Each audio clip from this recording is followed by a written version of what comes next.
أعوذ بالله من الشيطان الرجيم. بسم الله الرحمن الرحيم. حميم. تنزيل الكتاب من الله العزيز الحكيم.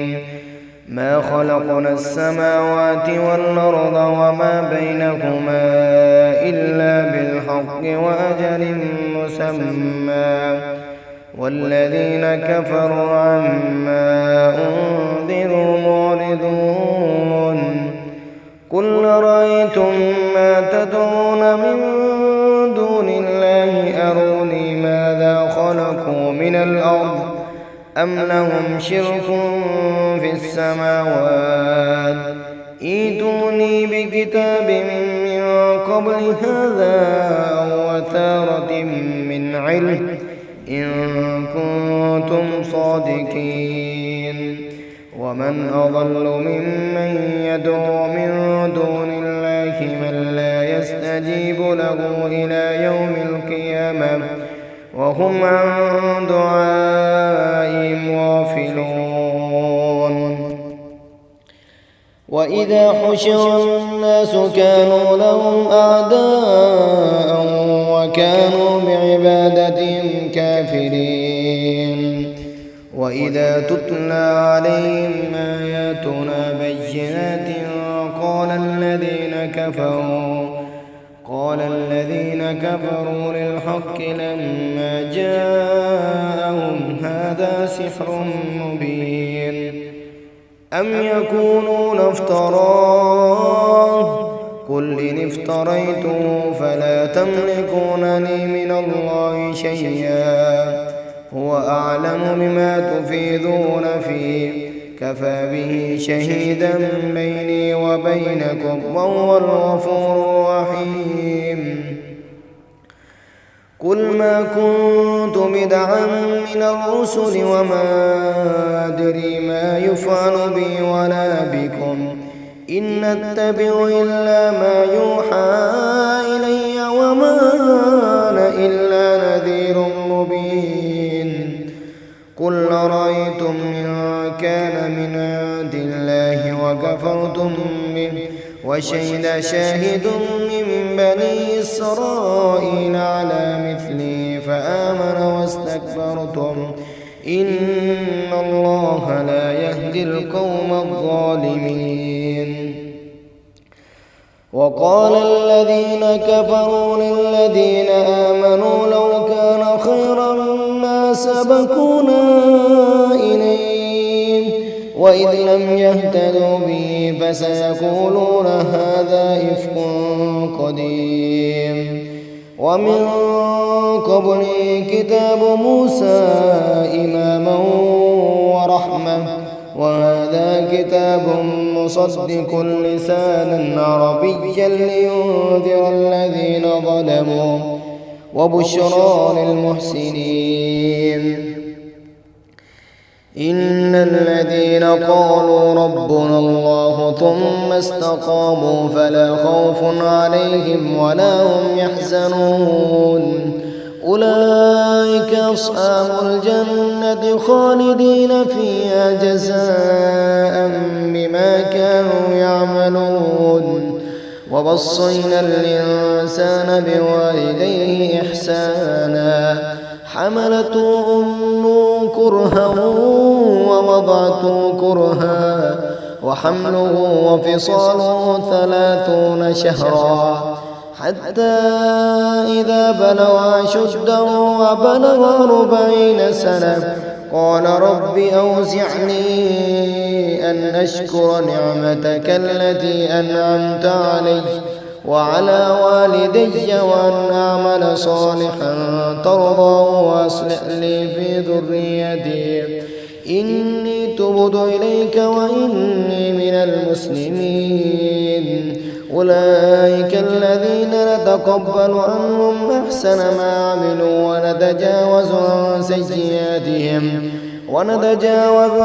سيئاتهم في أصحاب الجنة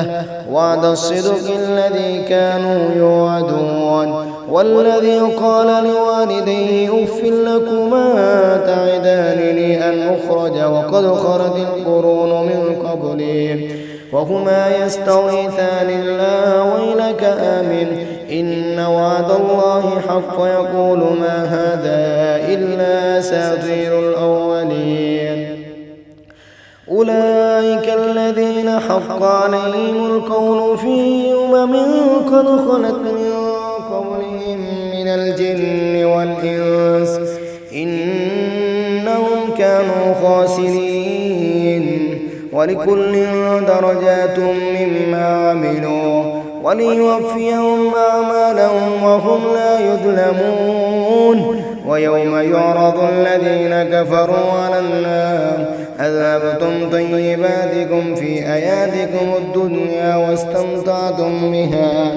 فاليوم تجزون عذاب الهون بما كنتم تستكبرون في الأرض بغير الحق وبما كنتم تفسقون واذكر أخا عاد إذ أنذر قومه بالأحقاف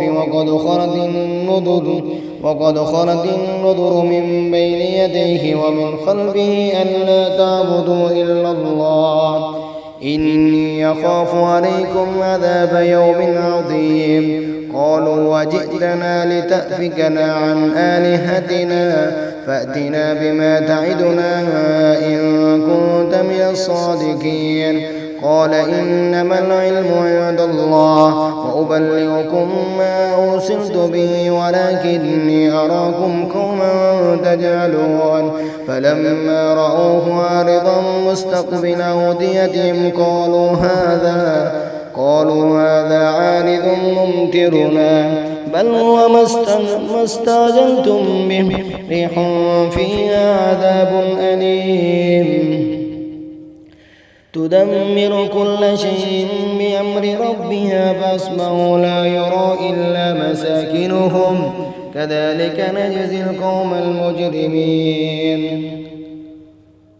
ولقد مكناهم في ماء مكناكم فيه وجعلنا لهم سمعا وأبصارا وأفئدة فما أغنى عنهم سمعهم ولا أبصارهم ولا أفئدتهم من شيء إذ كانوا يجحدون بآيات الله وحاق بهم ما كانوا به يستهزئون ولقد أهلكنا ما حولكم من القرى وصرفنا الآيات لعلكم يرجعون فلولا نصرهم الذين اتخذوا من دون الله قربانا آلهة بل ضلوا عنهم وذلك إفكهم وما كانوا يفترون وإذ صرفنا إليك نفرا من الجن يستمعون القرآن فلما حضروا قالوا أنصتوا فلما قضي ولوا إلى قومهم منذرين قالوا يا قومنا إنا سمعنا كتابا أنزل من بعد موسى مصدقا لما بين يديه يهدي إلى الحق وإلى طريق مستقيم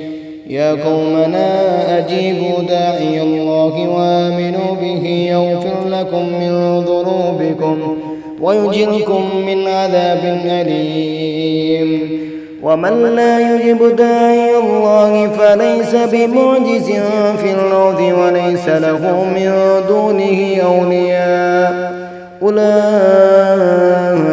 في ضلال مبين أولم يروا أن الله الذي خلق السماوات والأرض ولم يعي بخلقهن بقادر على أن يحيي الموتى بلى إنه على كل شيء قدير ويوم يعرض الذين كفروا على النار أليس هذا بالحق قالوا بلى وربنا قال فذوقوا العذاب بما كنتم تكفرون فاصبر كما صبر أولو العزم من الرسل ولا تستعجل لهم كأنهم يوم يرون ما ما يوعدون لم يلبثوا إلا ساعة من نهار بلاغ فهل يهلك إلا القوم الفاسقون.